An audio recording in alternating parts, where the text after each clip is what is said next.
자, 그러면 조금 더 세분화돼서 전문가의 시각 얘기해 보도록 하겠습니다. 박재현 JYP 클럽 대표 소문으로 들었어 함께하도록 하겠습니다. 어서 오세요. 안녕하세요. 자, 일단은 뭐 이번 주 시작을 하면서 뉴욕 증시도 좀 올라줬으면 우리 시장도 좀 기대감을 가지고 시작할 텐데. 금요일이요. 그러니까요.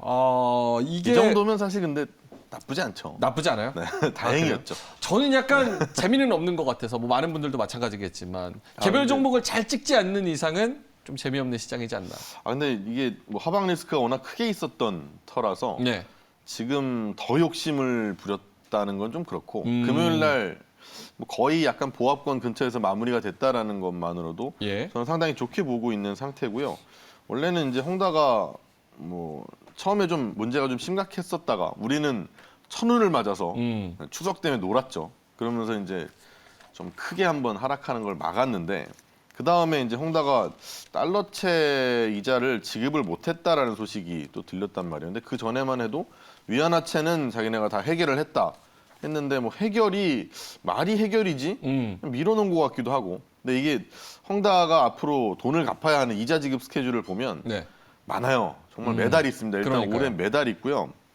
올해 말까지 전체 따져보니까 한 6억 달러 됩니다. 네, 6억 달러면 우리나라 돈으로 한 7천억을 내야 되는데 내년 1월은 정말 못 견딜 것 같아요. 못 넘어갈 것 같아요. 그러니까 홍다가 망할 거냐 안 망할 거냐는 사실 중국 정부에서 이걸 살려주냐 안 살려주냐의 그렇죠. 문제지 돈만 놓고 따지면 내년 1월은 죽어도 못 넘을 것 같다는 생각이 드는 게 올해 말까지 6억 달러도 무시무시한데 내년 1월에 내야 되는 이자가 4억 달러가 넘습니다. 1월에만. 그러면 뭐 올해 말까지랑 내년 1월까지만 합쳐도 예. 거의 한 10억 달러 정도가 되는 어마어마한 수준의 이자를 내야 되는 거죠. 결국은 그거를 어떻게 할 거냐의 문제인 것 같은데 중국 네. 정부 쪽에서는 지금 부채를 좀 줄이려고 하는 그런 스탠스를 계속 가져가고 있는 거잖아요. 저 말씀하신 디레버리징을 하려고 하는 거죠. 네. 너무 이제 뻥튀기 돼서 기업을 키우다가 풍선이 터져버리면 그렇죠. 뭐 어쩌면 중국 경제가 전체적으로 흔들릴 수 있다라는 것 때문에. 근데 시진핑이 사실은 정치적인 문제가 더 큰 것 같아요. 도와준다 못 도와준다는 도와줄 수는 없습니다. 왜냐하면 시진핑이 지금 완전히 정말 저기 공산당 같은 생각을 갖고 있기 때문에 예. 뭐 같이 잘 먹고 잘 살자 뭐 이런 걸 하고 있는데 정말 슈퍼리치의 대명사인 헝다의 회장을 도와준다. 네. 이건 말도 안 되는 거고. 그렇다고 헝다를 그냥 뻥 터트리기에는 위험한. 내년에 연임을 해야 되는데 3년임을 해야 되는데 이걸 그냥 뻥 터트릴 수가 없으니까 망하게는 냅두되 천천히 망하게 냅둬라. 이렇게 뭔가 대비할 수 있게. 그렇죠. 그러니까 지방 정부한테 대비해라 하고 얘기도 하고 하는 건데 이제 우리는 헝다가 혹시 안 망할 수 있는 거 아닐까라고 생각을 하지만 사실 조금만 생각해 보면 이거는 거의 망한다라고 보시면 되고 헝다가 터지더라도 대신 그 리스크가 국제적이나 뭐 아니면 중국 내부적으로도 너무 크진 않게 그 정도로 영향을 줄이는데 좀 힘을 쓰지 않을까 좀 싶은. 그러면 그런 생각이 결과론적으로 중국 시장에 대한 그런 임팩트 그리고 더 나아가서 우리나라로 시장에 대한 악영향은 어떻게 평가를 해야 돼요? 지금 상황에서. 악영향이 없을 수가 없어요. 일단은 무조건 있을 수밖에 없다라는 건 우리는 추석 동안 정말 천운으로 쉬는 동안 예. 일단은 헝다에서 리스크가 터지면서 미국 시장의 반응을 보면 그때 S&P 500 지수의 11개 섹터가 다 떨어졌습니다. 그렇죠. 상당히 많이 떨어졌어요.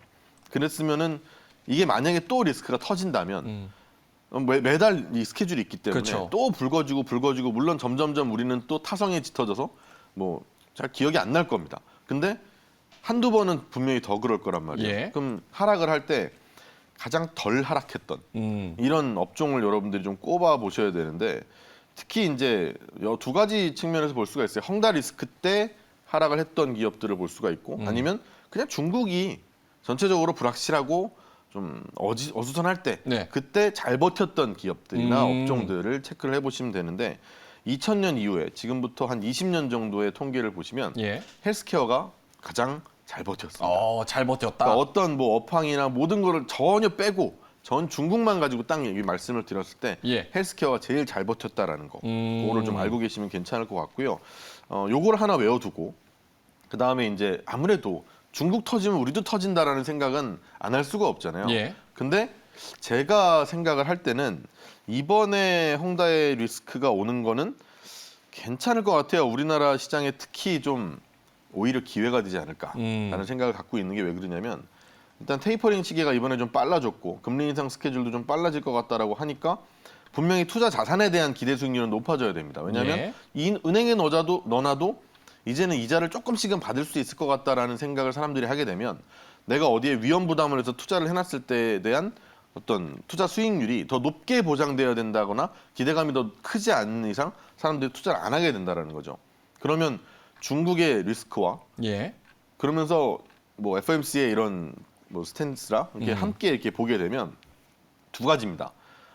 아주 탄탄한데 정말 저평가되어 있는 기업들 아니면 성장주인데 내 눈에 성장이 보이는 거, 찍히는 게 보이는 거의 약간 친환경 근처에서 거의 있을 거라고 저는 보고 있고 예. 전기차나 뭐 이런 쪽으로도 하나를 성장 섹터로 본다면 한쪽에서는 아주 탄탄한데 극심한 저평가를 보이고 있는 대형주들을 관련해서 여러분들이 생각을 좀 하신다면 좋지 않을까라고 생각을 좀 해요. 극심한 저평가를 받고 있는다는 거는 타이밍상 지금 좀 눌려 있다. 이렇게 해석을 해야 되는 거예요?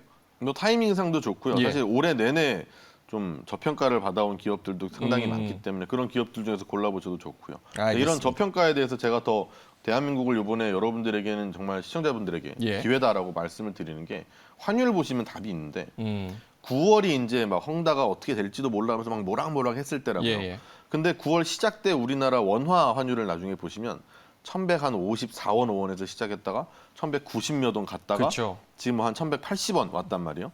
근데 위안화 같은 경우에는 달러당 6.45 위안을 9월에 시작을 해서 지금 6.46 위안이거든요. 똑같아요. 예. 그러면 피해를 봐도 중국이 더 봐야 될 것 같은데 헝다는 니네 건데 예. 우리는 더 약해졌단 말이에요. 원화가. 그렇다는 것은 분명히 뭔가 디커플링이 일어났다는 거고 왜곡이 일어났다는 뜻이거든요. 그럼 외국인들의 시선에서 볼 때 충분히 대한민국을 한 번쯤은 좀 매력적으로 볼 수 있는 그런 기회가 됐다라고 생각을 합니다. 알겠습니다. 우리나라 증시 매력적이다. 네. 네. 자, 그러면 종목으로 한번 넘어가 볼까요? 소문으로 들었어. 좀 좋은 종목 하나 딱 주시면 좋을 것 같은데 월요일 스타트가 딱 좋게.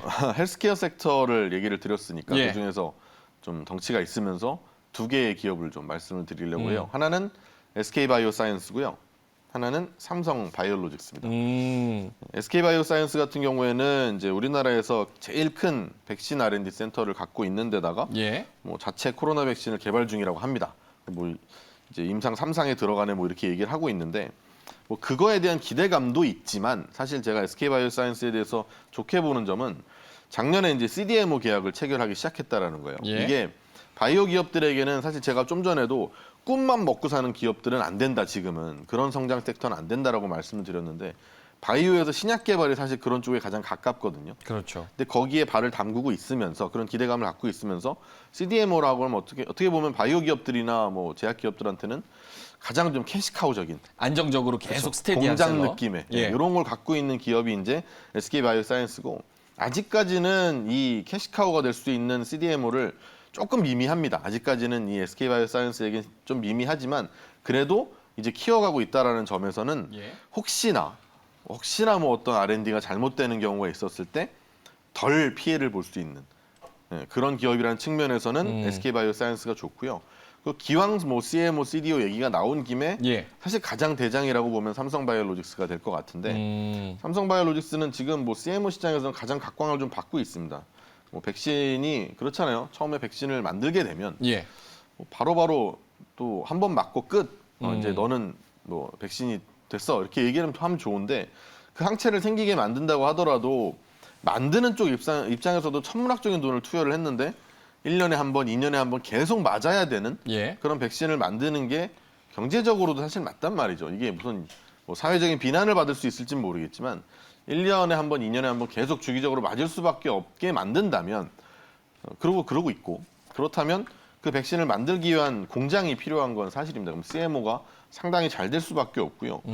이 동사 같은 경우에는 이제 1, 2, 3 공장이 이미 벌써 다 풀가동되고 있는 중이고 그리고 3년 동안에 한 2, 3년 정도의 물량은 뒤에 이미 대기를 다 시켜놨다라고 합니다. 게다가 4공장 짓고 있고 4공장 내년 상반기에 인증받고 바로 부분적으로는 생산을 시작할 거고요. 그리고 5, 6공장까지 얘기가 나오고 있는 상태라서 어쩌면 이 CMO라는 시장이 정말 커지고 있구나라는 거를 체감적으로 느낄 수 있는 건 우리보다는 시장 조사를 하고 있는 뭐 삼성바이오로직스라든지 이런 CMO 업체들이란 말이에요. 근데 4공장까지 지어놓고 뭐 1, 2, 3공장 합해서 한 7만 몇 평. 예. 4공장이 한 또 7만 한 3천 평 돼요. 근데 5, 6공장 한다고 10만 평 부지를 지금 알아보고 있다고 합니다. 그런 거 보면은 이게 정말 물량이 커도 지금 캐파가 세상에서 가장 큰 곳이 바로 삼성바이오로직스인데 여기서 5, 6공장을 또 짓는다고 얘기를 하고 있는 거 보면 정말 뭐가 많이 밀려들고 있긴 하구나라는 생각을 우리가 할 수 있게 되는 거죠, 반대로. 게다가 CDMO 시장에도 지금 뛰어들었는데 CDMO가 이제 CMO랑 다른 건 CMO는 야 만들어줘라고 얘기하면 네 하고 후보 물질 가져와서 만들어준다면 그렇다면 CDMO는 개발 단계에서부터 같이 개발을 하는 거란 말이에요. 그럼 같이 개발을 했으면 사실 뭐 같이 개발 안 하고 그냥 주문을 받은 거면 내가 조금 잘못하거나 빈정이 상하면 안 해, 딴 데 갈 거야라고 할 수 있지만 내가 처음부터 개발 같이 해서 물질까지 같이 만들어놨으면 둘이 웬만한 기분 나쁜 일이 있지 않는 이상은 이 사람은 내 고객이거든요. 락인이 된다 그러죠. 운명 공동체. 그렇죠. 딱 가둬놓는 거예요. 너 이제 나랑 같이 하는 거야. 그러면 이게 앞으로 CDO 시장에 이제 뛰어들기 시작해서 점점점 CDO를 좀 활발하게 해 나간다면 고객을 확보해 놓고 큰 공장을 갖고 있는 회사가 사실 앞으로의 성장성에 있어서 뭐가 그렇게 부담될까 별로 없지 않나. 알겠습니다. 요즘은 그러면 맞아요. 요거 지금 SK바이오사이언스 그리고 삼바 이렇게 두 개를 말씀을 하셨으니까 좀 짧게만 질문 두 가지만 드릴게요. 첫 번째로는 지금 뭐 나오는 얘기로는 확정은 아니지만 이재용 부회장 다음 달에 미국 출장설 관련해가지고 원래 사실은 사면이 됐을 때도 반도체를 기대했는데 갑자기 삼바가 가는 그런 현상도 나타났었잖아요, 이전에. 그런 것처럼 뭐 관련주 전략 해가지고 가서 뭐 백신 얘기도 하고 뭐 여러 가지 얘기를 하면 삼바도 한번 탄력을 받을 수 있을지 그런 부분에 대한 기대감은 어떻게 생각해야 될까요? 이번에 삼성에서 이제 이재용 부회장이 아쉽게도 이제 사면까지는 아니고 이제 가석방돼서 나왔지만, 근데 그래도 열심히 일을 하고 있죠. 근데 이번에 이 투자 얘기가 바로 나왔는데 그 안에 아쉽게도 배터리는 삼성 SDI는 사실 없었는데 바이오로직스는 있었거든요. 그리고 바이오로직스는 삼성에서 이제 이건희 회장에서 이재용 부회장 체제로 넘어가면서 예전부터 수건 사업 중에 하나였던 거고 크게 키우려고 했던 거기 때문에 뭐 앞으로도 사실 이재용 부회장의 일신상에 큰 문제가 없는 한 사실 이 사업은 빠르빨리 좀 진행이 될 것 같다라는 생각이어서 반도체가 좋냐? 당연히 좋죠. 하지만 삼성바이오로직스도 충분히 좋다. 알겠습니다. 여기에 플러스 하나 더 SK바이오사이언스 삼바 같이 묶어서 좀 여쭤보자면 지금 뭐 코로나 같은 경우도 뭐 위드 코로나 얘기가 나오다가 싱가포르 같은 경우도 지금 방역을 좀 강화하는 그런 추세고 우리나라도 마찬가지로 지금 코로나 확진자 최다 이런 얘기가 나오는데 그런 헤드라인이 나오면서 안타깝지만 그런 헤드라인이 나오면 이런 삼바나 SK바이오사이언스도 솔직히 조금 모멘텀을 받을 수 있는 여지가 남아있다 이렇게 보세요? 사실 근데 저는 그거랑은 관계가 좀 없다고 생각을 관계가 합니다. 없다. 왜냐하면 이 지금 뭐 확진자가 어디서 많이 나온다 뭐 한다라는 건 결국은 없어질 문제고요. 외국인이 우리나라를 보는 입장에서도 아니 어디 나라는 2차 백신을 2차까지 이제 완전 접종을 한 %를 가지고 따지고 위드 코로나를 얘기하고 우리나라는 이제 1차만 따지면서 위드 코로나를 얘기하고 있다 보면 사실 외국인이 볼 때도 아니 그래도 2차까지 맞은 데를 따져야지라는 생각을 할 수밖에 없으니 소외가 된단 말이에요. 하지만 이거는 시간이 해결해 주는 문제고요. 영원히 안 들어올 것도 아니고 우리나라라고 백신 끝까지 못 맞을 거 아니란 말이에요. 그러면 천천히 온다 할지라도 백신을 맞게 되는 그 속도가 점점 좋아진다면 분명히 우리나라 시장에 이런 피해를 주는 건 더 이상은 이제 잡음에 불과하다라고 생각을 하시고 좀 뚝심 있게 가시는 게 좋지 않을까. 오히려 그런 노이즈를 빼는 게 합리적인 밸류에이션을 추정하는 데는 더욱더 좋겠네요. 그렇죠. 사실 뭐 단기적인 투자를 자주 하시다 보니까 이제 뭐가 늘어나면 아이쿠 하는데 상관없습니다. 사실. 조금만 길게 보시면 좋을 것 같아요. 알겠습니다. 자, 소문으로 들었어 박재현 JYP 클럽 대표와 함께 이야기 나눠봤습니다. 오늘 고맙습니다. 고맙습니다.